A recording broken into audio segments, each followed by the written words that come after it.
I definitely create the failure. Right. And I have a very specific way that I want it to work, and I plan it.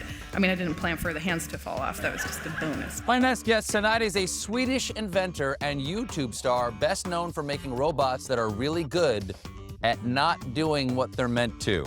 An inventor, designer, engineer, and roboticist, famous for a combination of humor and brilliant creative design. The queen of shitty robots is here, ladies and gentlemen. Please welcome Simone Giertz. Hello.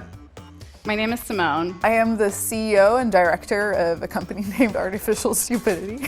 I have been building and inventing things ever since my parents let me hold a hammer. But it wasn't until my 20s that I started getting really excited about electronics and about hardware. I'm not an engineer. I didn't study engineering in school. And I just realized I thought it was way more fun to build useless things than useful things. Because when you set up to build useful things, you're putting a tremendous burden on yourself. I always try to be like, what's the most ridiculous way I can solve this problem? Because it pushed me to think of problems in ways that I wouldn't otherwise, and it has really trained my brain to identify these little points of friction and then try to brainstorm different ways of solving it. The thing I like about it is that it forces you to go outside of your comfort zone, and it forces you to think outside of what you would normally do. And that's where a lot of innovation is. One of the problems with organizations is it's so easy to get shot down or to shoot yourself down because you're like, I'm really curious about this and I feel like I want to follow this idea, but I can't really justify why. So it's all about identifying a problem and then trying to actually make a thoughtful solution. The shittiest robot is the one that doesn't start,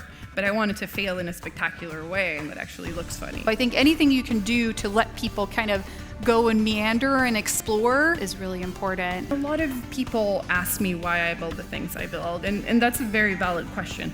But what I don't understand is why as soon as you're building something or creating something, you have to have a reason. And I think that's really a logical fallacy because creating things is a purpose in itself, and it doesn't really matter what you're building as long as you're making something. And as much as I was mostly inventing useless things, I had accidentally invented something quite amazing on the way.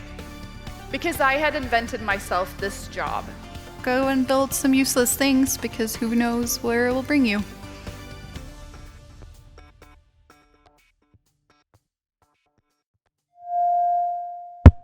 Vayner Speakers.